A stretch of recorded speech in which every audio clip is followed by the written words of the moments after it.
Voilà, alors comme vous le reconnaissez, on va finir l'exercice qui s'intitule Train en photo, que j'avais déjà abordé dans le cours pour faire un premier exemple, et on va corriger deux autres exercices.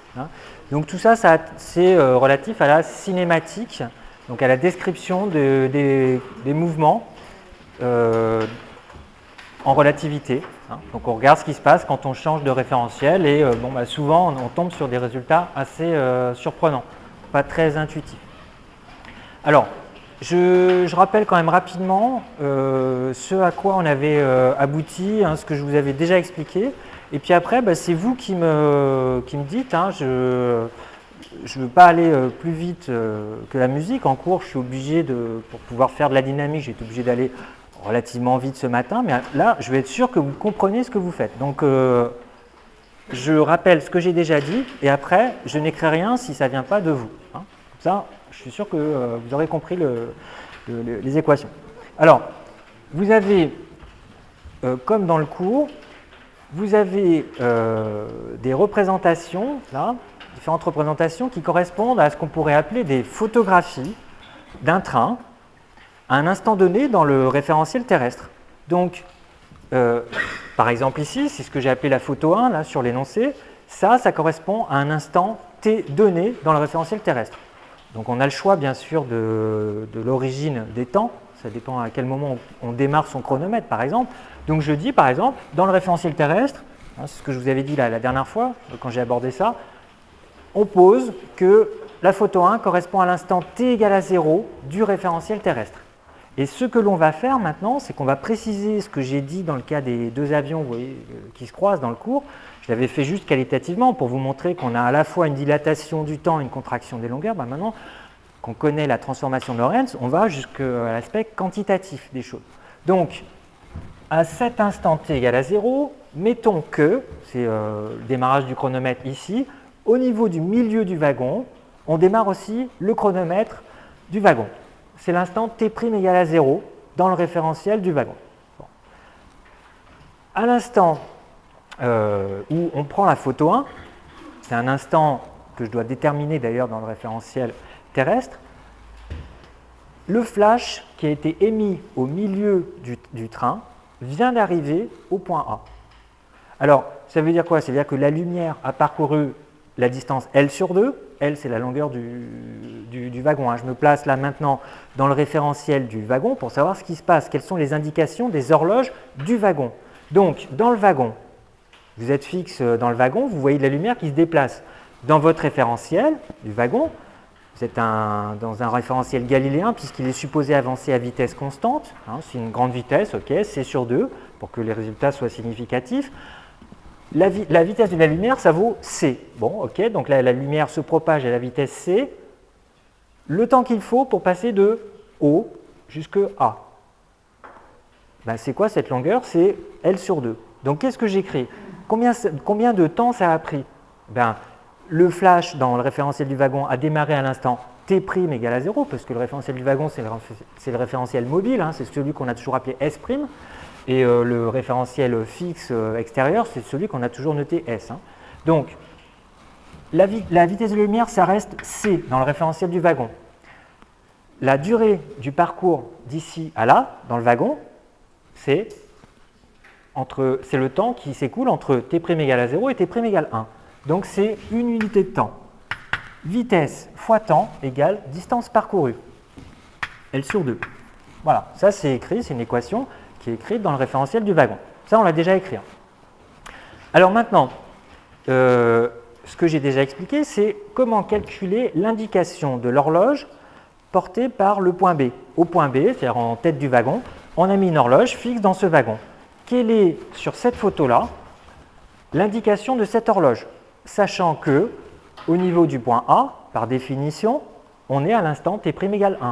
Je décide que c'est t' égale 1, c'est l'instant où le point A reçoit le flash lumineux émis par le point O du milieu du wagon.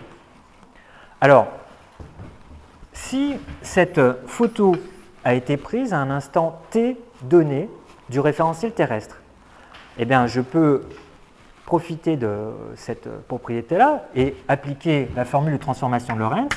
Ct, ça c'est le temps dans le référentiel terrestre. Alors tenez, je mets R comme référentiel terrestre. CTR, ben, la relation de la transformation de Lorentz me dit c'est égal à gamma fois Ct' plus bêta x'. Ça a la même valeur partout, par définition, sur cette photographie-là. Parce que qu'est-ce que ça veut dire prendre une photographie ou une empreinte du wagon à cet instant-là? À cet instant-là, sous-entendu, du référentiel terrestre. Ça veut dire que ça, c'est constant. C'est le même, c'est une valeur donnée, fixe, pour tout ce dessin. Donc, maintenant, ce qui m'intéresse, moi, c'est savoir quelle est l'indication de l'horloge qui est ici. Sachant que je connais l'indication de l'horloge qui est là. C'est 1, T' égale 1. D'accord? Donc, si ça, c'est constant, ça veut dire que ça a la même valeur partout. Ct' plus bêta x', ça a la même valeur au point A, au point B et au point O si j'ai envie après. Alors, je vous le réexplique pour le point B, puis après vous allez le refaire pour le point O, pour voir si vous avez vraiment compris hein, le truc.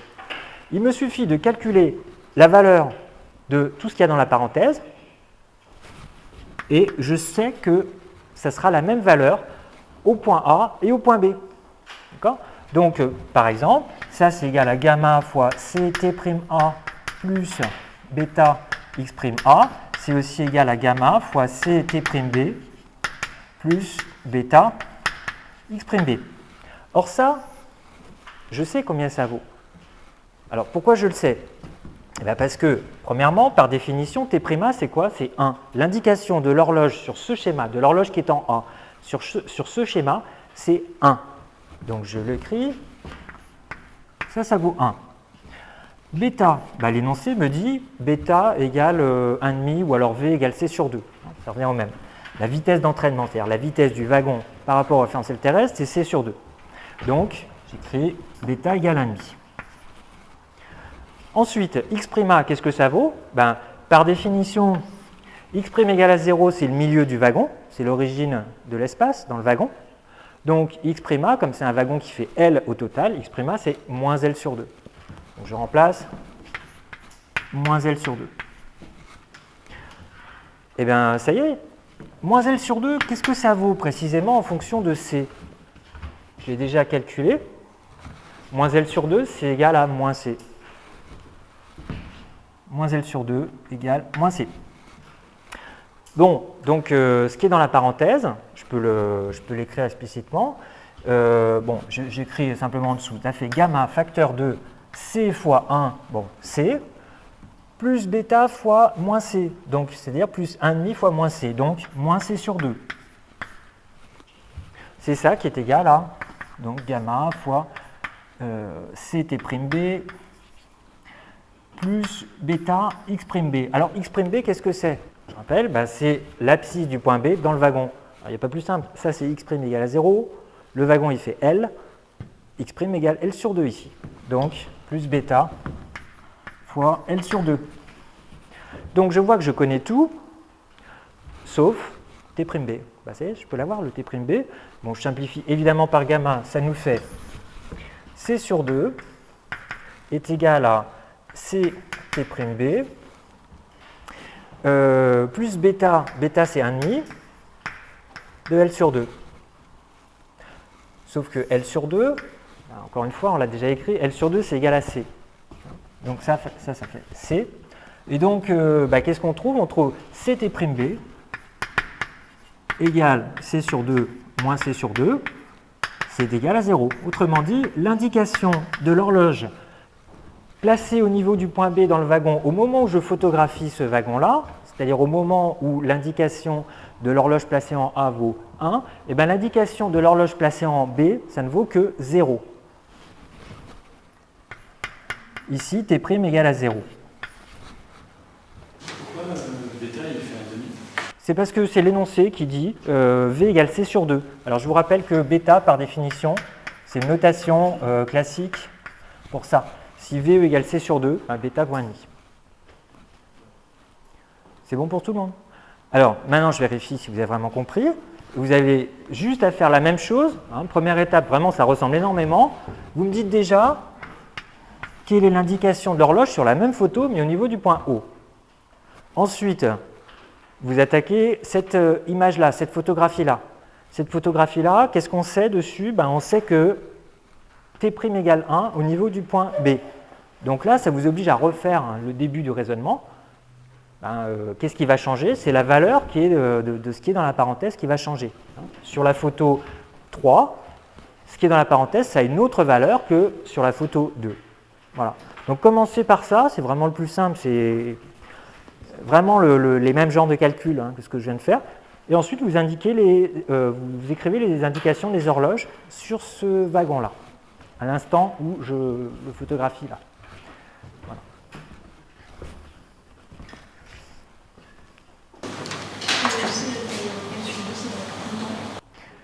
Oui, C égale L sur 2, c'est tout le temps valable. C égale L sur 2, pourquoi? Parce que le wagon, il avance à vitesse constante. Donc ce calcul-là, je pourrais le faire n'importe quand. On a toujours C égale L sur 2. La longueur du wagon, elle est définie une fois pour toutes. Le wagon avance à vitesse constante. Donc sa longueur propre, et même sa longueur dans le référentiel terrestre, c'est toujours la même, puisqu'il avance à vitesse constante. Allez, Esther par exemple. Ici, sur la photo 2, donc, cette quantité qui est entre parenthèses, elle vaut combien? Qu'est-ce que ça vaut quoi, ça, sachant que tout à l'heure on a dit C égale L sur 2. Tout ça, ça vaut C sur 2, c'est ça. Donc les autres, vous m'arrêtez quand vous ne voyez pas. Tout le monde a calculé, a compris ça. Ça vaut C sur 2. Et ça vaut la même chose partout sur cette photo 2. Donc, qu'est-ce qui restait à faire? Dictez-moi, qu'est-ce que j'écris? Ça, c'est égal à donc à quoi? Oui. Ok, alors, vous ne le dites pas parce que vous avez tout de suite compris, mais normalement, il faut aussi rajouter plus bêta fois x' de O, sauf que, bon, ça vous semble évident, je le mets quand même, x' de O, c'est 0 par définition, c'est toujours 0, parce que O, c'est l'origine du repère S'. Voilà. Donc j'ai Ct'(O) égale C sur 2. Voilà, donc c'est effectivement T'O égale à demi. Okay. Je peux le mettre là. Bon, maintenant qu'on voit le résultat, on peut se dire peut-être après coup, bon en fait il n'y avait pas besoin de faire le calcul. Pourquoi? Pourquoi c'était évident? Alors c'est facile de dire après coup peut-être, mais à la limite, avec un peu d'astuce, on pouvait tout de suite le dire. Oui, parce que c'est à mi-chemin, d'accord, c'est un premier argument. Le point O, il est à mi-chemin entre le point A et le point B. Et qu'est-ce qu'il faut encore rajouter? Les transformations de Lorentz, transformations de Lorentz sont des transformations linéaires. Donc forcément, le temps évolue linéairement. L'abscisse évolue linéairement, donc le temps évolue linéairement. Je passe de 0 à 1, je suis à mi-chemin, donc c'est forcément 1,5. On peut le dire sans calcul. Mais ça fait du bien quand même, pour être sûr que vous avez compris, c'est déjà pas mal de savoir faire ça. Bon, alors maintenant on fait la même chose, mais dans la photo 3. Alors dans la photo 3, c'est exactement le même raisonnement, simplement les valeurs sont différentes. Alors j'écris photo 3, qu'est-ce qui n'a pas changé? C'est le fait que Ct' plus bêta x' est constant et le même partout.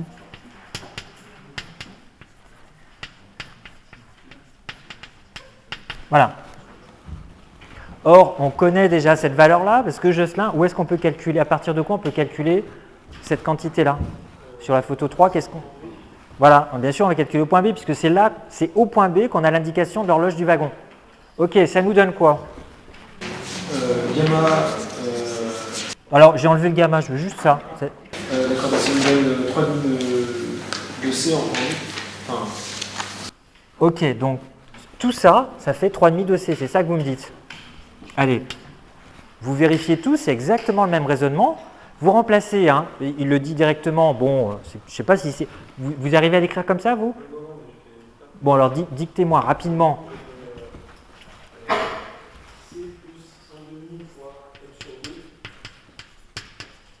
Voilà, vous comparez avec ce qui est à gauche, et voilà, le parallèle est évident.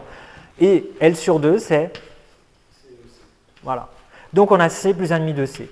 Ça vaut 3,5 de C. Donc, cette quantité-là, qui est la même partout, elle vaut en fait 3,5 de C. Bon, maintenant, ça y est, on peut l'appliquer à n'importe quel point. Par exemple, au point A. Donc allez-y, Jocelyn, au point A, ça fait. Qu'est-ce que je vais écrire? Alors, j'ai même pas les gammas, j'ai juste ce qui est dans la parenthèse. C'est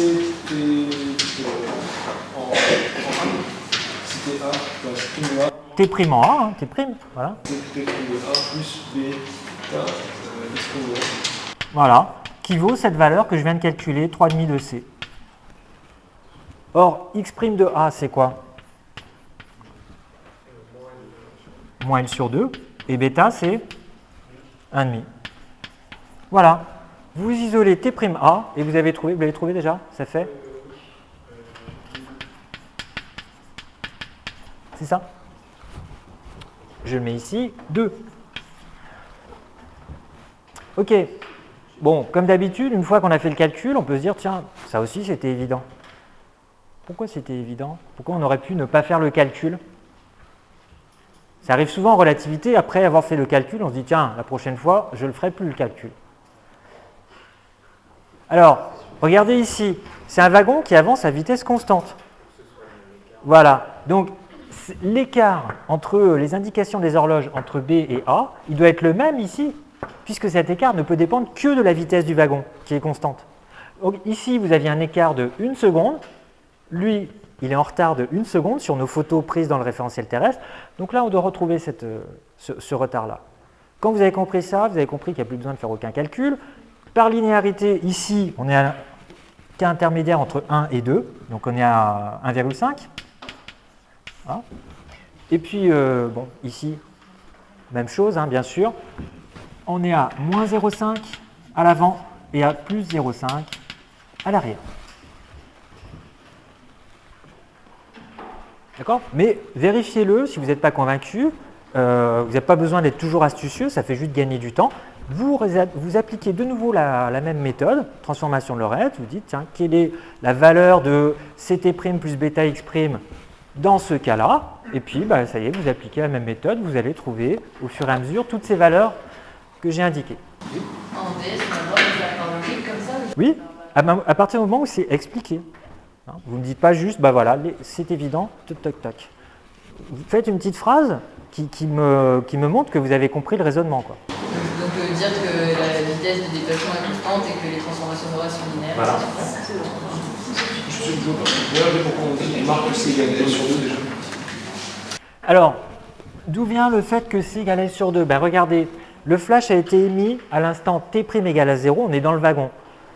Le flash est émis à l'instant T' égale 0 et il arrive au bout du wagon à l'instant T' égale 1. C'est d'ailleurs vrai à l'arrière et à l'avant. Hein. Okay. Quelle est la distance qu'il a parcourue? Ben, ça, c'est L sur 2. Donc, la vitesse multipliée par la durée nécessaire. Voilà. C'est bon pour tout le monde? Voilà. Alors, est-ce qu'on a répondu à toutes les questions? Oui, je crois. Non? Voilà. Maintenant, on veut avoir les indications des horloges sur le quai. Alors, sur la photo 1, bon, ben, c'est d'emblée, c'était égal à 0, puisque c'est la convention, on a dit, on démarre les chronomètres à ce moment-là. Au moment où on a pris cette photo-là, on a dit, on démarre son chronomètre sur le quai, et par définition, vous avez T' égal à 0 aussi au niveau du centre du wagon. Voilà, c'est l'origine des temps, qu'on peut fixer arbitrairement. Que vaut l'indication des horloges qui sont sur le quai ou sur les rails au moment où on a pris cette photo-là? Bon, bah, Pauline, puisque vous avez fait donc la photo 2, dictez-moi. Qu'est-ce qu'on écrit pour avoir ce temps-là? Imaginez que le TR est égal à gamma sur C, facteur de CT plus de x' pour la. Ah, TR est égal à...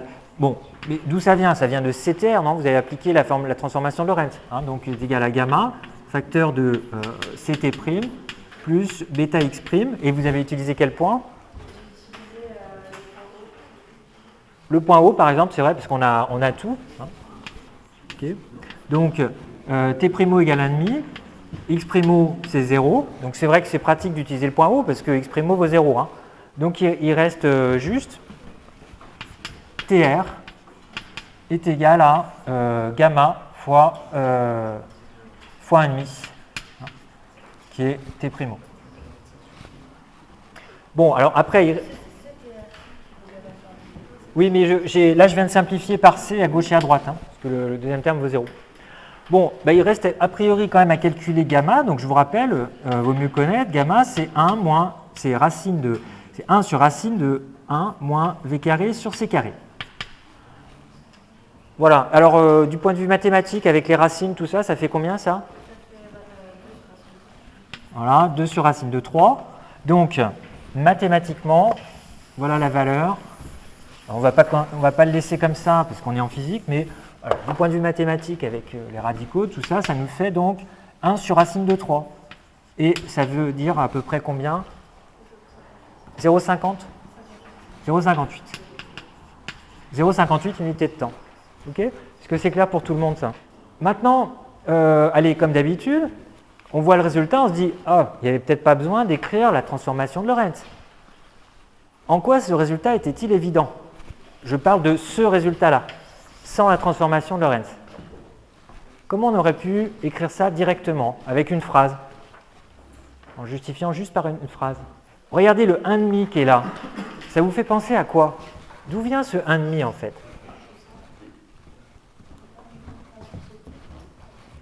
Exactement, c'est le temps.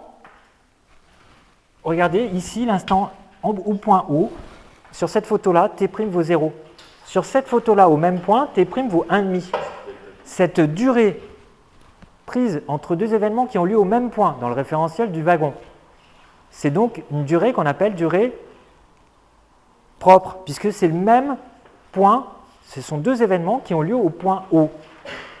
Donc la durée entre T' égale à 0 et T' égale à 1,5, c'est une durée propre. Bon, bah, qu'est-ce qu'on a vu? Dilatation du temps, hein, pour le dire vite. Quand on passe du référentiel du wagon au référentiel terrestre, cette durée propre, elle est dilatée d'un facteur gamma. Cette durée de 1,5, une demi-unité de temps, est multipliée par gamma. Voilà. Ça, c'est en fait la durée impropre correspondant aux mêmes événements. Voilà, TR en fait, si on fait la différence TR moins 0, c'est la durée impropre correspondant au passage de la photo 1 à la photo 2. Bon, si ça vous semble compliqué d'écrire ça, de justifier, bah, vous laissez tomber, vous appliquez la transformation de Lorentz. Mais ça permet, si vous l'avez bien compris, ça permet de vérifier après coup vos résultats. Des fois, avec la transformation de Lorentz, on a des calculs un petit peu longs. Et finalement, si on arrive à les interpréter géométriquement, simplement, c'est rassurant. Bon, et si vous êtes à l'aise, si vous sentez sûr de vous, si c'est bien clair dans votre esprit, vous faites une phrase aussi claire que possible et vous donnez directement le résultat. Voilà, alors de la même façon, donc ça c'est, j'ai dit 0,58, hein, et donc précisément c'est gamma fois 1,5. Bon, et ici, exactement de la même façon, je crois qu'il y en a qui l'ont fait, là on trouve pas gamma fois 1,5, mais gamma fois 3,5. Exactement avec le même raisonnement. Hein, donc j'insiste pas. Et la valeur numérique c'est 1,70, un truc comme ça. 1,73. Voilà, donc si vous n'avez pas eu le temps de faire ça, vérifiez-le tranquillement chez vous, et puis vous demandez à vos voisins, il y en a quand même pas mal qui l'ont trouvé. Okay. Est-ce qu'il y a des questions? Sinon pour ça, un truc n'est pas clair là-dessus? Oui. Un tout petit truc parce que moi j'avais commencé à penser que c'était super judicieux, donc comme ça j'avais commencé à s'approprier avec le Si, on peut faire exactement la même chose. Hein. Vous dites CTR égale CT'(A) plus bêta X'(A). Et bien on retrouve exactement la même chose parce que T'(A), on a dit que c'était 1. Sur la photo, on parle bien de cette photo-là. Hein. Non, j'avais vu sur la photo. Ok, donc pour retrouver ça, alors ok, T'(A) dans ce cas c'est 2. Donc là c'est pour la photo 3.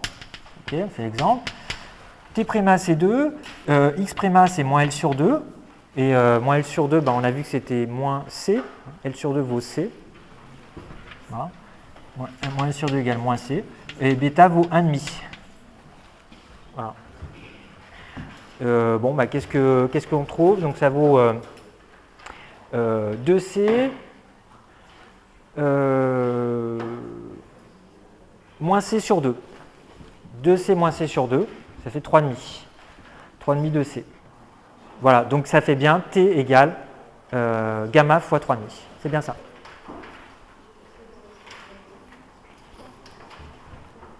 Bon, bah, si vous avez tous compris, c'est bien. On passe donc au premier exercice, la barre contractée. Et j'avais fait le début, je crois que j'avais fait les questions 1 et 2. Par contre, je n'avais pas répondu à la 3. Donc, relisez rapidement. Vous faites les questions 3 et 4 de l'exercice 1. Donc, comme d'habitude, on associe deux noms de référentiels. Donc, on va dire S, c'est le référentiel associé au trou, qu'on va considérer comme fixe. Bien sûr, c'est une notion relative, hein, le mouvement. On dit que c'est le référentiel fixe. Par rapport à ça, vous avez une barre qui se déplace. Et le référentiel propre de la barre, c'est le référentiel S'. Elle se déplace à vitesse constante. Son propre référentiel, c'est aussi donc un référentiel galiléen. Je peux appliquer les transformations de Lorentz. Donc la question, c'est au moment où vous avez la coïncidence BP, c'est bien un événement, parce que ça a lieu à un instant donné en un point donné. Ça définit bien un événement. Quelle est la coordonnée temporelle dans le référentiel R de cet événement-là? Donc j'aurais pu demander que vaut T2. Bon, pour faire l'application numérique, on demande directement que vaut CT2. Mais faites d'abord du calcul littéral. Ça permet de, comme d'habitude, de vérifier après coup son résultat. Hein, là encore, vous allez voir que, à la limite, avec un peu d'intuition, on peut écrire directement le résultat. T2 égale. Hein, mais prenez d'abord, vérifiez d'abord que vous savez le faire avec la transformation de Lorentz, parce que il y a des fois où ce n'est pas du tout intuitif. Il faut quand même savoir l'appliquer systématiquement. Donc ça, c'est l'événement E2. Cette coïncidence BP, c'est ce qu'on appelle l'événement E2. Hein. Alors, si vous êtes bloqué, je vous mets question intermédiaire. Avant de se demander que vaut CT2, E2, coïncidence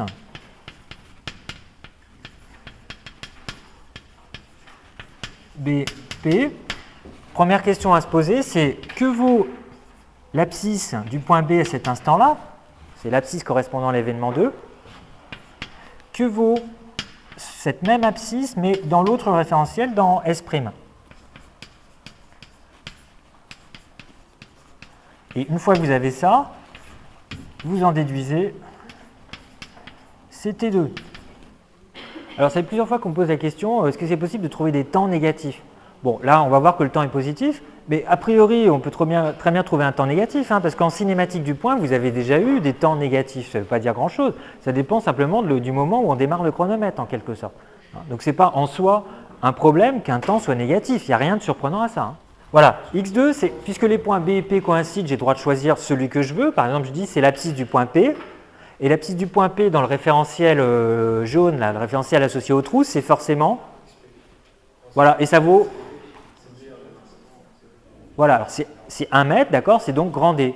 Voilà, je vais le faire en jaune, puisque je l'ai écrit en jaune là-haut. C'est grand D. Tout le monde a compris ça? Dites hein, si vous n'avez pas compris le truc.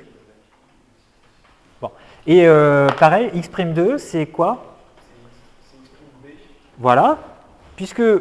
c'est l'abscisse, j'ai le choix, hein, c'est l'abscisse du point B ou c'est l'abscisse du point P, je prends l'abscisse du point, je dis que c'est l'abscisse du point B, mais comme c'est x'2, c'est dans le référentiel de la barre. Or, le point B, il est toujours au bout de la barre. Donc, l'origine de la barre étant toujours ici, le bout de la barre est toujours à la même distance de l'origine, à savoir, c'est la longueur propre de la barre, donc c'est grand F. OK? Il n'y a plus qu'à appliquer. Je vous ai mis le début. On cherche CT2. Quelle est la ligne, l'équation, parmi les équations de la transformation de Lorentz qui permet d'avoir directement CT2? Vous l'appliquez, et puis après, vous allez jusqu'au résultat numérique, et puis voilà. Allez, alors, allez-y, dictez-moi. Donc, Mathieu, qu'est-ce que ça fait? On dit, quelle est la meilleure équation à utiliser, donc? Donc, x', il dit, bon, x', moi, je garde la notation de l'énoncé, c'est x'2, égale gamma, oui.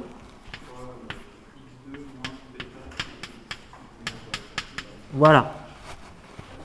Pourquoi il faut utiliser ça? Parmi ces trois variables, il y en a deux que je connais déjà. x'2, vous me le rappelez, c'est quoi? Non, mais en calcul littéral. C'est L. X2, c'est D. Et donc, si j'isole, vous ne l'avez peut-être pas fait en calcul littéral, si j'isole CT2, qu'est-ce que ça donne? Peut-être deux têtes, c'est pas simple, mais vous faites passer le gamma ici, ça fait L sur gamma égale grand D moins bêta CT2. Et donc, vous obtenez d'abord bêta CT2 est égal à grand D moins L sur gamma. Et donc, CT2 égale 1 sur bêta fois grand D moins L sur gamma. C'est ce que vous m'aviez dit? Ah, vous avez mis au même dénominateur, ça fait ce que vous dites? Bon, ok. Voilà. Alors après, on peut faire l'application numérique. Moi, avant l'application numérique, je voudrais vous montrer que, encore une fois, on pouvait presque directement écrire ça. Alors pourquoi? Ben, je divise par C à gauche et à droite. Ça fait T2 égale. Je vous rappelle que bêta, c'est quoi? Bêta, c'est VE sur C. Et je divise par C, donc ça fait 1 sur VE, facteur de tout ça. Est-ce que l'un de vous pourrait me dire pourquoi ça, vous pouvez écrire directement? Avec un peu d'intuition. Alors, encore une fois, méfiez-vous a priori en relativité, bien sûr, de l'intuition, mais avec un peu d'intuition, pourquoi on pouvait sortir directement cette formule-là? Alors, regardez, on se place, imaginez, on est dans le référentiel du trou, là, dans le référentiel fixe. Dans ce référentiel fixe, quelle est la longueur de la barre? Dans le référentiel lié au trou. La longueur de la barre, c'est quoi dans ce référentiel-là? C'est pas L, parce que L, c'est la longueur propre. Et la barre est en mouvement, donc c'est L sur gamma. D'accord? La barre a une longueur L sur gamma. Okay? Dans le référentiel fixe, S, si vous voulez, je le refais rapidement, le dessin que vous avez, vous, sur votre feuille. Bon, au départ, on était avec une barre, là, ici, voilà, A, B. Bon, le trou, il n'a pas changé de place, il était là. Donc c'était PO. Ok. Cette barre, dans le référentiel S, lié au trou, cette barre, elle a pour longueur L sur gamma. Et toujours dans le même référentiel, la longueur du trou, c'est grand D. Vous êtes d'accord? Vous me dites hein, si vous ne comprenez pas.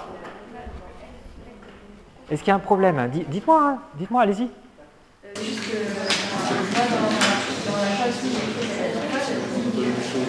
L, la longueur impropre dans la barre mesurée dans le référentiel du trou, c'était L égale LP sur gamma. Et là, oui, LP, ça c'est la longueur propre. Hein. Dans l'énoncé, je la note grand L. Alors, la dernière fois, j'ai rajouté un P peut-être pour dire que c'est bien une longueur propre. Si vous voulez, je le rajoute. C'est la longueur propre. Mais dans l'énoncé, c'est marqué grand L. Voilà, chaque fois que j'écris grand L, c'est la longueur propre. Regardez, je l'ai mis là. Longueur propre, j'ai souligné. Hein? Bon, donc là, je vais laisser comme c'est écrit dans l'énoncé. Okay? Voilà la longueur de la barre dans le référentiel du trou et la longueur du trou dans le référentiel du trou. C'est bon? Alors, est-ce que ça ne vous saute pas aux yeux l'explication de cette formule-là? Il y en a bien un qui va me dire pourquoi on aurait pu prévoir ça. Oui, directement. On fait une petite phrase, ça évite des fois de perdre du temps, de faire des erreurs de calcul. On fait une petite phrase et tac, on sort ça. Pourquoi? Qu'est-ce que ça représente, ça? Alors, oui Clémence, ça c'est ce que j'ai entouré, c'est quelle distance? Voilà, alors je vois qu'elle a compris. C'est pas facile à écrire sans être au tableau. C'est la distance qui sépare le point B et le point P dans la photo numéro 1, enfin dans le premier dessin. Donc, finalement, le point B, il avance à la vitesse VE vers la droite. Et quelle distance doit-il parcourir dans le référentiel du trou? Il doit parcourir cette distance-là qui est grand D moins L sur gamma. Grand D moins L sur gamma. Donc, cette distance est à parcourir à la vitesse VE. quel est le temps nécessaire? C'est distance sur vitesse. Vitesse égale distance sur temps. Temps égale distance sur vitesse. Voilà. Donc vous aviez juste, hein, si vous voulez le faire à l'intuition, vous dites, dans le référentiel du trou, je ne vais pas écrire ça, et des fois les phrases sont plus longues à écrire que de faire 2-3 équations derrière. Ça permet en tout cas de vérifier ce que vous avez fait. Dans le référentiel du trou, la distance à parcourir par le point B, c'est D moins L sur gamma, et on parcourt cette distance à la vitesse VE. Voilà, la durée correspondante. Alors, question suivante. On est toujours au même instant dans le référentiel du trou, référentiel terrestre si on veut, et on se demande où est le point A, donc sur cette image. Quelle est la position, quelle est l'abscisse du point A sur cette image? Encore une fois, hein, c'est presque vrai tout le temps, on peut donner à la limite, à l'intuition, on peut donner la valeur comme ça, de tête. Non? Sinon je vous réponds après.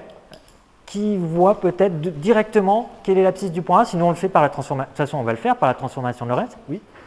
Donc la question là pour vous, hein, si vous ne l'avez pas encore fait, quelle est la position du point A sur cette photo-là, enfin sur cet instantané, que vaut l'abscisse du point A? Et également, donc ça, je dis l'abscisse du point A, à la limite, avec un peu d'intuition, on peut directement donner sa valeur, de tête.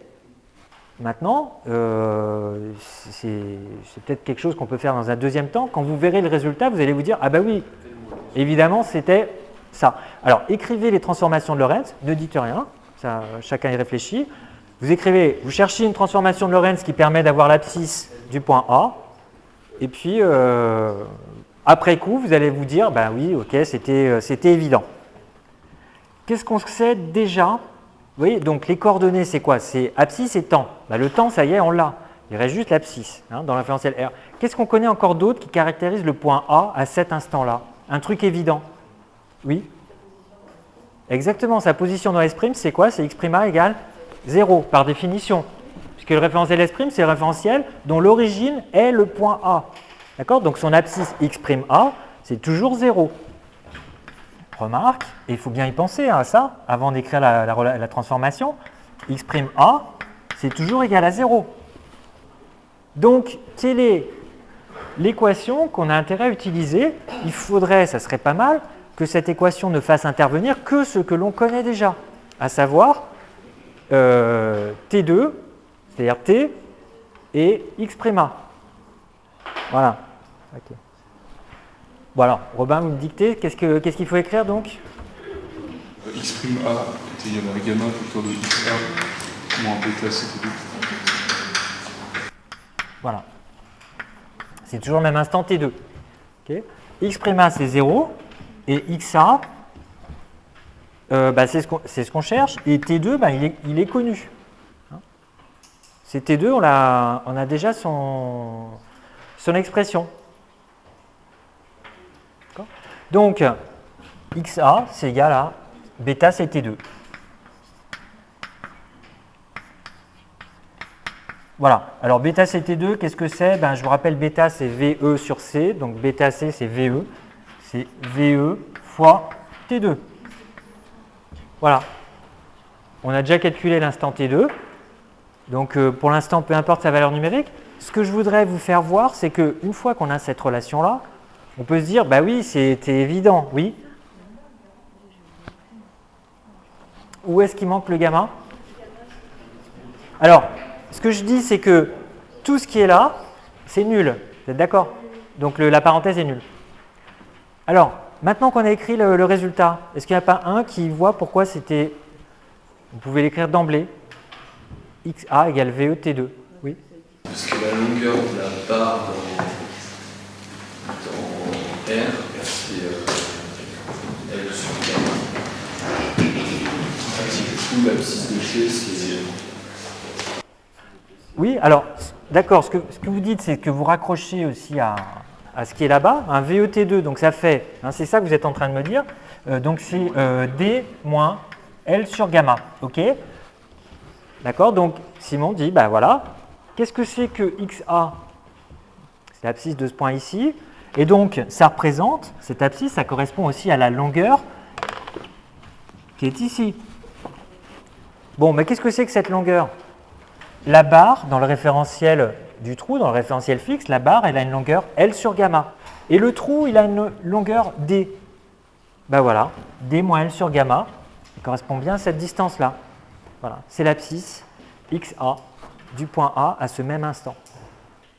Donc, quand vous avez compris ça, géométriquement, bon, on vérifie tout de suite la validité du résultat. Bon, en plus, c'est homogène, tout va bien. C'est bon? Est-ce qu'il y a des questions là-dessus? Donc, voilà, des fois, c'est un peu long à expliquer ce que je viens de faire comme raisonnement qualitatif à la fin. Et c'est plus court d'écrire, finalement, vous voyez, c'est rapide d'écrire ces deux lignes d'équation. C'est peut-être plus long d'écrire la phrase. Mais si vous avez compris ça, ça permet de vérifier vos résultats. Hein, et en même temps, vous développez un peu votre intuition. Voilà. Bon, après, on peut calculer aussi les valeurs numériques. Bon, peu importe. Je vais vous laisser terminer. Il y a juste une question qui reste. Quand on dit quelles sont les coordonnées du point A, on l'a fait dans R. Bon, ben dans R', qu'est-ce qu'on connaît déjà dans R' pour les coordonnées du point A? Qu'est-ce qu'on connaît? X'A. X'A vaut toujours 0, bien sûr, puisque c'est l'origine, par définition, du repère S' lié à la barre. X'A vaut 0. Donc, il reste juste à calculer l'instant T' correspondant. D'accord? Je vous laisse faire chez vous, parce que c'est vraiment le même, on a fait 4 fois le même genre d'application d'utilisation des transformations de Lorentz, c'est une 5e fois la même chose. D'accord? Donc pour vérifier que vous avez bien compris, vous le faites à votre vitesse jusqu'à ce que vous soyez bien convaincu du résultat. Vous faites le petit calcul là, que vaut T', qu'on pourrait noter T'A, hein, au même instant dans ce référentiel donc S'. Hein. Donc quelle est la coordonnée de temps correspondante pour le point A? Bon, alors on passe au train et au tunnel, donc le numéro 2. Bon alors, il s'agit de la situation suivante. Vous avez un train qui a une certaine longueur que je note grand L peut-être. Voilà, oui, grand L. 110 mètres. Et ce train arrive sur un tunnel. Donc imaginez que la table, c'est le tunnel. Donc, ce que l'on imagine, c'est que, bon, au départ, la porte d'entrée du tunnel, elle est là. Cette porte est ouverte, le train rentre dedans. Et au moment où la queue du train coïncide avec l'entrée du tunnel, instantanément, très rapidement, infiniment rapidement, la porte d'entrée se ferme. Le train continue à avancer dans le tunnel et il va arriver jusqu'à la porte de sortie qui est jusque-là fermée.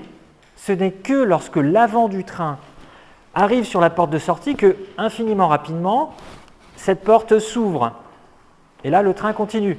Hein, donc le conducteur, là, il ferme les yeux, il voit la porte arriver qui est fermée, mais au dernier moment, hop, elle s'ouvre, il peut continuer.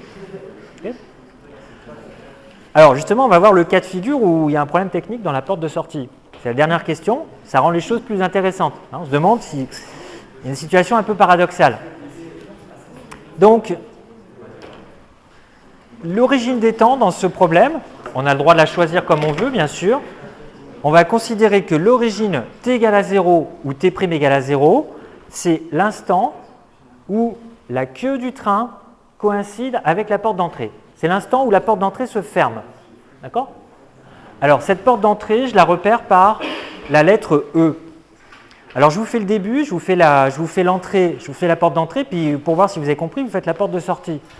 La porte d'entrée, alors prenez les couleurs hein, si vous en avez. Voilà, mettons la porte d'entrée, je la dessine en jaune. C'est sur ce graphique, on a l'abscisse dans le référentiel du tunnel en fonction du temps. Bon, ben, qu'est-ce qu'on peut dire de la porte d'entrée, Simon? La porte d'entrée, son abscisse, c'est quoi dans le référentiel du tunnel? C'est 0. Toujours 0. D'accord? Donc, ben, ça correspond à quoi graphiquement? Oui, mais attention, si je voudrais l'avoir au cours du temps. Avec ce graphique, je peux représenter tout le mouvement, s'il y en a un, de la porte d'entrée. Est-ce qu'il y a un mouvement? Voilà, c'est une droite verticale. Bon, alors précisément, c'est une droite verticale, mais avant de le faire, je réfléchis à un truc. Dans l'énoncé, on me dit, on va représenter en pointillé les positions correspondant au cours du temps à une porte qui est ouverte. Alors qu'est-ce que je viens de dire? La porte se ferme à l'instant 0 par définition. Cette porte d'entrée se ferme à l'instant 0. Ça veut dire qu'avant l'instant 0, elle était ouverte. Voilà, ça c'est la porte d'entrée jusqu'à l'instant 0. À cet instant-là, il y a l'arrière du train, la queue du train, qui arrive sur la porte d'entrée. À cet instant-là, elle se ferme. Donc, je vais continuer ma ligne droite verticale, mais en trait continu, pour bien dire que la porte d'entrée est fermée. Voilà ce qu'on appelle la ligne d'univers de la porte d'entrée. Ça donne le mouvement, en fait, s'il y en a un, de la porte d'entrée. Bon, ben, il n'y en a pas, c'est une droite verticale. Oui. Les pointillés sont sous la droite des abscisses parce que c'est avant. Avant que la queue du train coïncide avec la porte d'entrée. La porte était ouverte. Je refais ici. Le train est en train de rentrer dans le tunnel. La porte d'entrée est ouverte, heureusement. Hein. Okay. Donc, on arrive ici. Dès que l'arrière du train arrive sur la porte d'entrée, elle se ferme. Voilà, là, c'était égal à 0. Du coup, si on veut bien, même encore avant les pointillés, il y a un moment où on a des traits continus. Ben non, disons que la porte d'entrée, elle était ouverte depuis toute éternité. Voilà. Elle n'attendait qu'une chose, c'est que la queue du train arrive. Ça y est, elle se ferme. Alors, pourquoi j'insiste sur ces portes d'entrée ou de sortie ouvertes et fermées? C'est parce que j'aimerais bien répondre à la question, est-ce qu'il est possible que le train soit entièrement contenu dans le tunnel? Et il est assez naturel de considérer qu'il est contenu dans le tunnel s'il est dans le tunnel et les deux portes sont fermées en même temps. Hein, c'est tout à fait naturel de considérer ça. Donc, c'est ce que je veux vérifier précisément avec ce graphique. Alors, maintenant, vous faites, pour voir si vous avez compris, vous faites rapidement la ligne d'univers correspondant à la porte de sortie. Alors, ce qui n'est pas évident tout de suite, c'est où sont les pointillés ou pas. Bon, faites-le au crayon à papier pour l'instant. Et ensuite, vous placez les lignes d'univers de l'avant et de l'arrière du train. C'est les points T comme tête, Q comme queue du train, dans ce même référentiel. Donc, attention, prenez des couleurs différentes hein, pour qu'on s'y repère. Alors, je répète, là, pour cette construction, hein, on est dans le référentiel du tunnel, là. Je l'ai écrit à gauche. Bon, dans le référentiel du tunnel, vous êtes d'accord que l'entrée du tunnel, elle est toujours au même endroit. C'est par définition, c'est l'origine de ce repère lié au tunnel, c'est x égale à 0. Donc, l'entrée du tunnel, elle correspond tout le temps à x égale à 0. Vous êtes d'accord? C'est-à-dire, quel que soit le temps, son abscisse, c'est x égale à 0. Voilà, ça correspond à une droite comme ça. Vous êtes d'accord? Ça correspond à juste la porte d'entrée. Voilà, c'est juste la porte d'entrée. C'est la position au cours du temps de la porte d'entrée. Bah, cette position, elle ne change pas. Il n'y a pas plus simple. Bon, porte de sortie, c'est pas plus compliqué. J'aimerais bien le voir sur vos feuilles. Alors, à ceci près que les pointillés, ne les faites peut-être pas encore pour la porte de sortie. Hein. Faites quelque chose au crayon à papier, mais je voudrais voir au moins l'allure de la ligne d'univers. Ok, bon alors je fais ce que vous avez fait en général. Ce que j'ai vu souvent, c'était faux, mais enfin, quand même, il y avait quelque chose de bien. Alors, je le dis, voilà ce que je vois en général. Je vois ça. Je vois quelque chose de vertical, ça c'est bien, mais c'est dessiné comme ça. Bon, alors ça, on va tout de suite voir que c'est faux. Pourquoi? Si ça, c'est la porte de sortie, on va... Oui. Alors, on va le faire quand on va dessiner. Pour l'instant, je dessine quelque chose de continu. Voilà. Et je me demanderai après, j'expliquerai après pourquoi cette représentation-là est fausse. On va tout de suite le voir. Représentons maintenant la tête et la queue du train. Par exemple, la queue du train, où est-ce qu'elle est à l'instant t égale à 0 par définition dans l'énoncé? Elle est ici, elle est à l'origine. C'est l'origine des temps dans les deux référentiels. J'ai le droit de choisir quand je veux, où je veux, l'origine des temps et de l'espace. Donc j'y vais. Au moment où la queue du train arrive sur la porte d'entrée, c'est ça l'instant 0, t égale à 0. Okay. Alors maintenant, comment je vais représenter sa ligne d'univers? C'est-à-dire où est-ce qu'il était un petit peu avant, dans le temps, où est-ce qu'il est après? Ben, ça dépend bien sûr à quelle vitesse il avance. S'il avançait à la vitesse de la lumière, rappelez-vous ce que j'ai fait dans le cours, qu'est-ce qu'il faudrait comme représentation? Qu'est-ce que ça ferait comme représentation? Voilà, ça ferait une droite suivant la bisectrice. Ça serait la vitesse maximum, vitesse de la lumière. Il ne va pas si vite que ça, il va 2 fois moins vite. Donc ça correspond à une droite qui est plus penchée ou moins penchée à votre avis? plus penché. Pourquoi? Parce que c'est x qui est en abscisse. X ne grandit pas aussi vite que ça. D'accord? Donc je vais le faire à la règle. Règle. X n'augmente pas aussi vite que s'il s'agissait d'un photon, bien sûr. Donc voilà, en gros, c'est 2 fois plus penché sur ce graphique-là. Voilà la ligne d'univers associée à l'arrière du train, à la queue du train. Ok? Bon, là, il n'y a pas de pointillé parce que ça ne s'ouvre pas, ça ne se ferme pas. Alors, si maintenant on pense à l'avant du train, la tête du train. Alors attention à la petite subtilité. Là, on est en train de parler de ce qui se passe dans le référentiel du tunnel. Donc, quelle est la longueur du train dans le référentiel du tunnel? Quelle est l'expression littérale? C'est L sur gamma. Je vous rappelle, L. Alors, je regarde tout de suite les notations que j'ai prises, je ne sais plus. La longueur du train, je l'appelais petit L. Voilà. Petit L, c'est la longueur propre du train.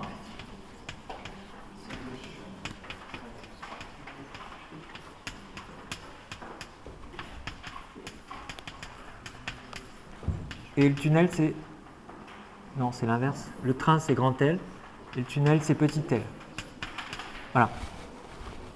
Et le train est plus long que le tunnel, en longueur propre. Donc, dans le référentiel du tunnel, dans S, voilà, donc certains ont déjà écrit ça, la longueur du train, c'est pas sa longueur propre, puisqu'il avance à grande vitesse par rapport à ce référentiel fixe. Longueur du train, c'est une longueur impropre, c'est donc grand L sur gamma. Ok? Et donc il y en a qui ont déjà calculé, ça fait combien? Je crois que c'est un truc comme ça. Okay, donc comment calculer ça? Je vous rappelle, bêta égale 1,5 et gamma, c'est ça.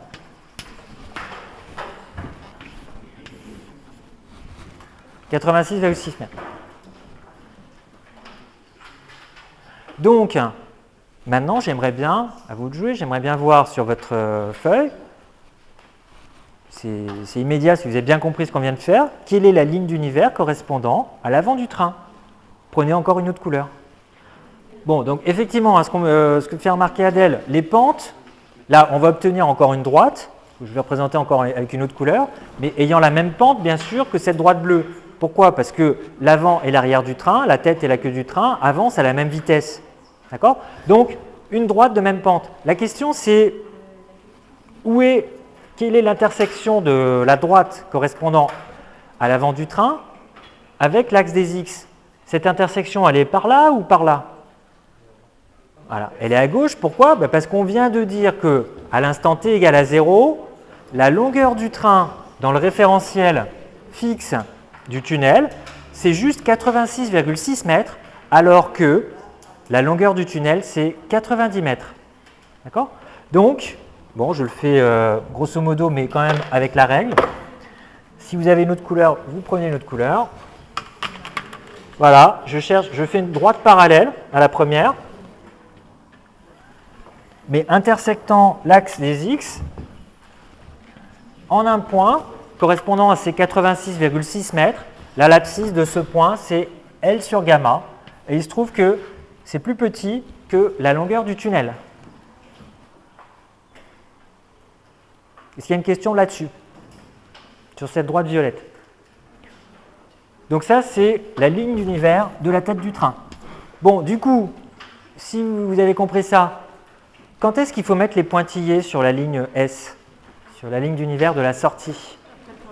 Voilà, après l'intersection. Puisque, d'après l'énoncé, c'est à partir du moment où l'avant du train rencontre la sortie que, immédiatement, la porte de sortie s'ouvre.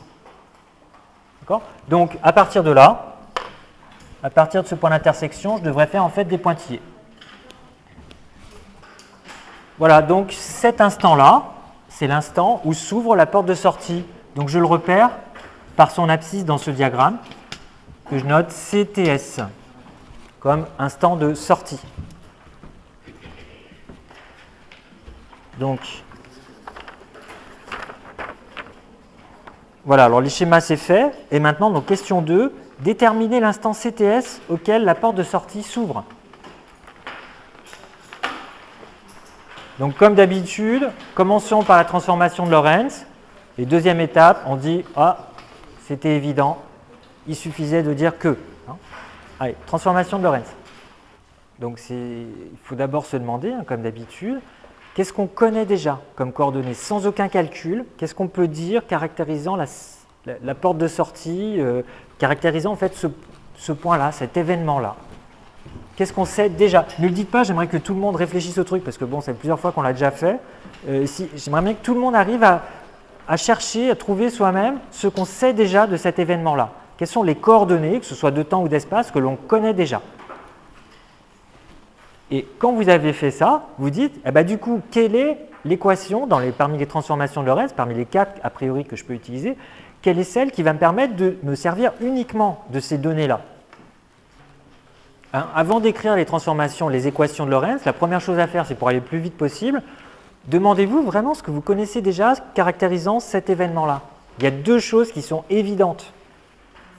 Il y a 2 coordonnées qu'on a immédiatement, c'est l'énoncé qui les donne tout simplement.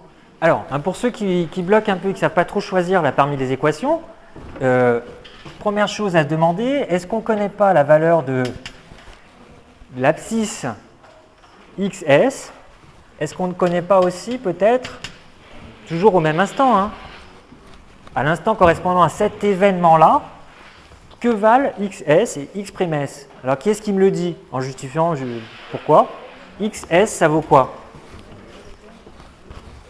Alors, voilà, ça vaut petit l. Pourquoi? Parce que c'est X, c'est dans le référentiel du tunnel. Dans le référentiel du tunnel, l'abscisse de sortie du tunnel, c'est toujours la même, puisque la sortie du tunnel, elle est fixe dans le référentiel du tunnel lui-même.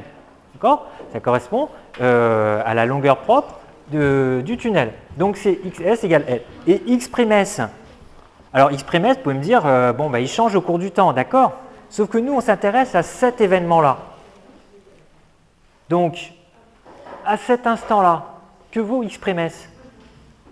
Et pourquoi? C'est sans valeur numérique, juste les valeurs littérales. À cet instant-là, quand a lieu cet événement-là, voilà, ça vaut grand L. Réfléchissez un instant, pourquoi? Pourquoi X'S vaut-il grand L? Eh bien, au moment qui m'intéresse, au moment où a lieu cet événement-là, je vous rappelle, la tête du train coïncide avec la sortie. Donc l'abscisse de la sortie, l'abscisse X'S de la sortie coïncide bien sûr avec l'abscisse de la tête du train. Or, l'abscisse X' de la tête du train, il n'y a rien de plus simple, puisque dans le référentiel propre du train, X', ça veut dire dans le référentiel propre du train, l'abscisse de la tête du train, ça ne change jamais. C'est égal à la longueur propre du train, c'est-à-dire grand L. D'accord? Voilà. Voilà donc ce qu'on connaît d'avance, juste en décortiquant l'énoncé sans aucun calcul. Du coup, si on veut ça, qu'est-ce qu'on va utiliser pour ne pas trop se casser la tête, pour ne pas trop faire de calcul? Quelle est la formule qui permet d'avoir presque directement la valeur de CTS? Qu'est-ce qu'il faut? Oui? X'S égale gamma XS moins bêta XS. Très bien. Donc, c'est celle-là. Vous voyez, ici, on n'utilise que des choses qu'on connaît déjà. X'S, c'est donc grand L. XS, c'est petit l. Il n'y a plus qu'une inconnue, c'est CTS. Bon, alors on isole. Allez-y, isolez l'expression. Je le fais en même temps que vous. Bon, une fois qu'on a cette dernière formule-là, est-ce que l'un de vous pourrait me dire c'était évident, il n'y avait pas besoin de faire tous ces calculs? Ok, alors avec le graphique, dites-moi. Entre le point L sur gamma et le bout du tunnel, on a petit l moins L sur gamma. Voilà, alors je représente, le problème c'est que j'ai plus de... Qu'est-ce que je vais prendre comme couleur? Bon, allez, je fais du blanc comme ça, voilà. Donc Simon est en train de me parler de cette longueur-là. Cette longueur-là, c'est, répétez-le, c'est...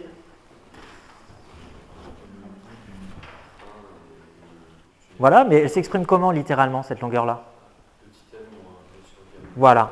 Cette longueur-là, c'est ce qui est dans la parenthèse ici. c'est petit L moins L sur gamma. Pourquoi? Parce que petit L, c'est cette longueur-là totale, c'est la longueur du tunnel, et L sur gamma, c'est ça. Donc petit L moins L sur gamma, c'est bien cette longueur-là. Or, cette longueur-là, elle doit être parcourue à la vitesse VE. Combien de temps mettons pour parcourir cette longueur-là à la vitesse VE? Ben, la durée ou le temps nécessaire, c'est la distance divisée par la vitesse. Vitesse égale distance sur temps. Okay. Voilà, donc on a directement cette formule-là géométriquement. Hein. Donc si on fait un joli graphique et qu'on arrive à réfléchir avec ça, on a directement ce résultat-là. Alors il faut accompagner de une ou deux petites phrases quand même pour montrer que vous avez fait un raisonnement, quoi. En tout cas, ça permet de vérifier après coup ces calculs. Voilà, donc ça c'est la question 2. Du coup, dans R, peut-on dire que le train, alors c'est qualitatif, peut-on dire que le train est contenu dans le tunnel? Oui. Et pourquoi? Alors, il y a plusieurs façons de le dire. Ok, donc première chose, on peut dire effectivement, vu dans le référentiel, mesuré dans le référentiel du tunnel, le train est plus petit, 86,6 mètres, plus petit que le tunnel lui-même, 90 mètres. Donc, il rentre dans le tunnel. Maintenant, je vais en être persuadé, parce que vous allez voir qu'on va trouver quelque chose de bizarre un peu plus tard. Je vais en être persuadé à partir du graphique. Qu'est-ce que je dis? Exactement, hein, c'est ça le plus convaincant à mon avis. Vous avez entre cet instant-là et cet instant-là, vous avez la porte d'entrée et la porte de sortie qui sont fermées en même temps, avec un train dedans. Je prends n'importe quel instant, par exemple cet instant-là, voilà, l'arrière du train, l'avant du train, la porte d'entrée qui est fermée, la porte de sortie qui est fermée. Donc là, c'est la manière la plus nette de le dire. Les deux portes sont fermées et les deux extrémités du train sont comprises à l'intérieur. Alors là, on ne peut pas dire autre chose que le train est bien à l'intérieur du tunnel. Ça semble assez évident dans le référentiel R, ou S, référentiel du tunnel. Ok ? Est-ce qu'il y a des questions là-dessus? Alors maintenant, on va voir que ce n'est pas si évident que ça, parce que dans le référentiel S', on va conclure que le train ne peut pas être contenu dans le tunnel. Okay. Alors, question suivante, on va faire le même genre de graphique, mais vu dans le référentiel du train cette fois. Alors vous avez vu, vous avez compris ce qu'on a fait là, dans le référentiel du tunnel. Demandez-vous ce que deviennent ces lignes d'univers, celles de Q, E, T, S, dans le référentiel du train. Le référentiel du train, c'est S'. Hein. Donc les coordonnées, c'est CT' cette fois et X'. Il y a toujours la même origine. Ici, je sais que j'ai l'entrée du tunnel, l'origine des temps et de l'espace. C'est l'entrée du tunnel et c'est en même temps l'arrière du train, à l'instant T' égale à 0. Alors, dans ce diagramme, quelles sont les lignes d'univers qui sont évidentes à tracer? Q et T. Effectivement, je suis dans le référentiel du train. L'arrière du train, la queue du train, c'est toujours X' égale à 0. Il n'y a aucune question à se poser. Alors tout à l'heure, je l'ai fait en bleu, je laisse en bleu. Voilà, la ligne d'univers associée à l'arrière du train. Hop. Bon, exactement pareil. J'ai fait en violet l'avant du train. L'avant du train, c'est caractérisé par un X' constant. Dans le référentiel du train, le train il a la longueur grand L. Donc je me décale de grand L et hop, voilà. Ça, c'est l'avant du train, j'ai dit une tête du train. Voilà, aucune ambiguïté là-dessus. Maintenant, si vous êtes dans le référentiel du train, voilà, imaginez-vous par exemple, vous êtes le dernier passager du train là, et vous rentrez dans le tunnel. Bon, ça c'est l'instant 0, je suis à l'entrée du tunnel. Le tunnel, avant que vous arriviez sur l'entrée, vous êtes le dernier passager, avant que vous arriviez sur l'entrée du tunnel, le tunnel, qu'est-ce qu'il fait par rapport à vous? Attention, le tunnel, il vient vers vous. D'accord? Donc en fait, il est en train, sur ce graphique, il est en train de reculer hein, par rapport à vous. Il va vers l'arrière. Ok? Donc pensez à ça quand vous faites votre graphique. L'entrée, on sait que l'entrée du tunnel va coïncider à l'instant t égale à 0 par définition avec l'arrière du train. Donc c'est une ligne, la ligne que j'ai représentée tout à l'heure en jaune, c'est une ligne qui va passer par ce point, par définition de l'instant 0. C'est l'instant 0 dans le référentiel S et dans le référentiel S'. Bon, maintenant elle est orientée comment cette ligne? J'aimerais voir ça sur vos... Voilà, puisqu'on part en arrière, elle est orientée comme ça. Et avec quelle pente? La même que tout à l'heure, puisque sa vitesse, donc la vitesse de l'entrée du tunnel par rapport au train, c'est moins c sur 2. Bon voilà, ça y est, on a répondu à la question. Je l'ai fait en jaune, alors je refais en jaune. Ici, je vais faire avec la règle, encore quand même. Ça serait pour la lumière. Donc je fais un peu plus raide. Voilà en gros l'allure de la ligne d'univers correspondant à l'entrée du tunnel. Voilà à quoi ça doit ressembler. Bon, alors maintenant, la sortie du tunnel, elle aussi, elle se rapproche de vous à la même vitesse, donc ça correspond bien sûr à une droite qui a la même pente. Simplement, à l'instant t égale à 0, donc est-ce que je vais obtenir une droite comme ça? Alors, parallèle. Bon. Est-ce que je vais obtenir une droite à peu près là, ou une droite à peu près là? Et pourquoi? Elle est plutôt à gauche ou à droite? À droite? Alors, la question qu'il faut se poser, c'est dans le référentiel du train, quelle est la longueur du tunnel? C'est le train qui est fixe maintenant. Quelle est la longueur du tunnel dans le référentiel du train? C'est le tunnel qui... on est dans le référentiel du train, vous êtes passager du train, vous voyez un tunnel qui avance vers vous à très grande vitesse. Donc, si la longueur propre du tunnel, c'est petit l, quelle est la longueur du tunnel dans votre référentiel, à vous, votre référentiel du train? C'est L sur gamma. Donc, la deuxième droite que je dois faire, elle se situe, c'est ce que j'ai fait, pareil, voilà. Elle se situe à petit l sur gamma. Alors, comme petit l est déjà inférieur à grand L, là, il n'y a aucune ambiguïté. La droite, je dois la faire par ici. Je l'ai faite en violet. Alors, violet. Attendez, non, c'est pas en violet. C'est la sortie, je l'ai faite en vert. Voilà. Comme ça.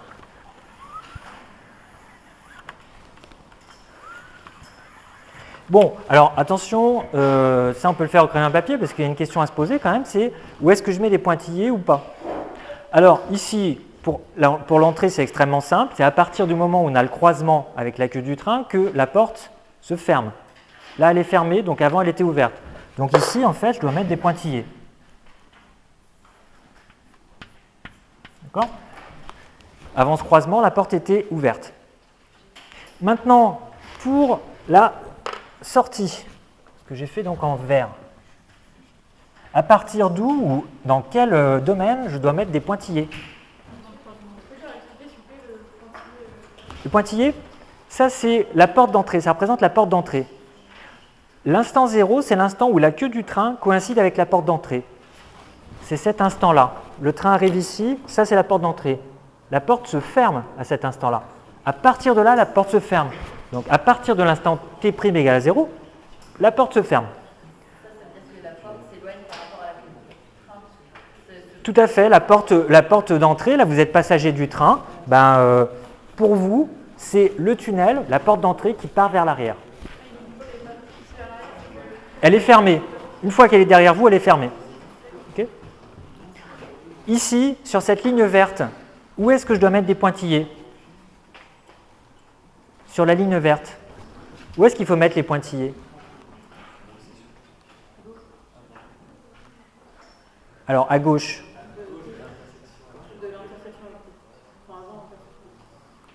Ok, alors ici, effectivement, l'événement important, c'est la coïncidence de la sortie du tunnel avec l'avant du train. Donc, à partir de cette coïncidence, j'ai dit, le tunnel, il est bien fait, il ouvre la porte pour pas que le train rentre dans la porte de sortie. Donc, à partir de cet instant-là, on est sûr que la porte de sortie est ouverte. Donc ici, je dois mettre des pointillés. Allez, on fait comme ça.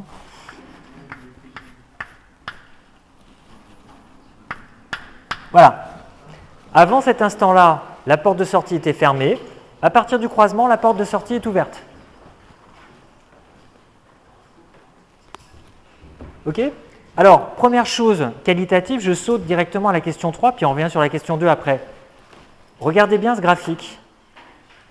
Est-ce qu'on peut dire que dans le référentiel, je refais un peu ça, je trouve qu'on ne voit pas bien, est-ce qu'on peut dire que dans le référentiel du train, il existe des instants où le train est entièrement contenu dans le tunnel? Alors j'entends non, pourquoi? Voilà, il n'y a aucun instant T', c'est-à-dire du référentiel du train, pour lequel la porte d'entrée et la porte de sortie sont fermées en même temps. Le train n'est jamais contenu dans le tunnel avec les deux portes fermées. D'accord? Donc ça, c'est la réponse à la question 3. On le voit tout de suite graphiquement sans calcul. Je préfère faire le calcul après pour vous montrer qu'il n'y a pas besoin du calcul. Le graphique montre que dans le référentiel du train, en fait, le train n'est jamais contenu dans le tunnel. Alors, on pourrait se dire, tiens, mais c'est n'importe quoi. On vient de dire précédemment que le train était bien contenu dans le tunnel. Alors voilà, attention, un problème de la relativité. Qu'est-ce qu'on a montré dans le cours? C'est qu'une longueur en soi, ça n'existe pas. Un objet n'a pas de longueur en soi. Il n'existe que des mesures de longueur. Et cette mesure de longueur dépend du référentiel. Donc si on ne peut pas parler de longueur en soi, on ne peut pas non plus dire qu'un objet est dans un autre. Ça n'a pas de sens parce que ça dépend du référentiel. Et bien voilà un premier exemple. Le train, dans le référentiel S', il n'est pas contenu dans le tunnel.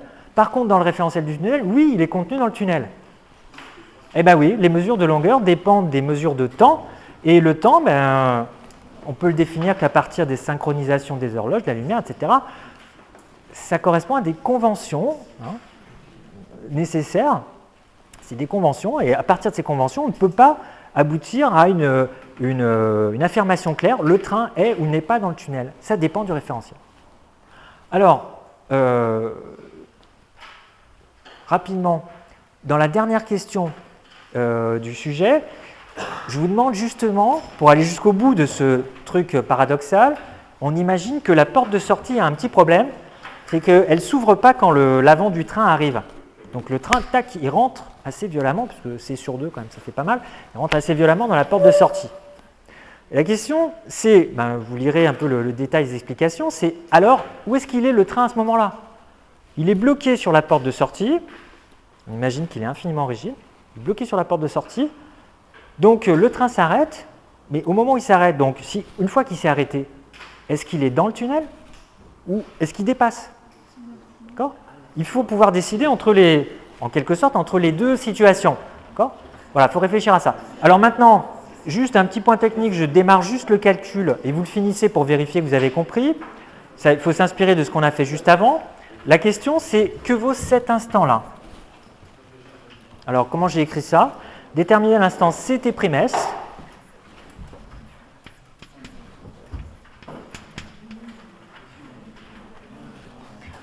Déterminer cet instant-là, CT'(S), instant auquel la porte de sortie s'ouvre. D'accord? Donc, essayez juste d'écrire de donner peut-être une idée, qu'est-ce qu'on sait sur cet événement-là, si c'est ça qui m'intéresse comme événement. Qu'est-ce que je sais? Alors, bon, ça va être l'heure, donc je vous dis juste ce qu'il faut faire et vous allez le faire pour la prochaine fois, comme ça ce sera plus formateur. Sur cet événement-là, vous commencez bien par vous demander qu'est-ce qu'on sait d'emblée, juste en lisant l'énoncé. Et ensuite, vous choisissez, comme tout à l'heure, la bonne transformation, la bonne ligne parmi les équations de la transformation de Lorentz qui permet d'avoir directement cet instant CT'(S). On voit sur le graphique que cet instant, il doit être négatif. Hein. Bon, voilà. Et puis ensuite, quand vous avez fait ça, demandez-vous donc ce qui se passe si la porte de sortie a un problème technique, assez grave en l'occurrence, où se retrouve le train quand il est à l'arrêt. Voilà. Est-ce qu'il est dedans? Est-ce qu'il dépasse du tunnel? Voilà. Puis la prochaine fois, prochain TD, on commence la mécanique, ce qui est le plus intéressant quand même en relativité.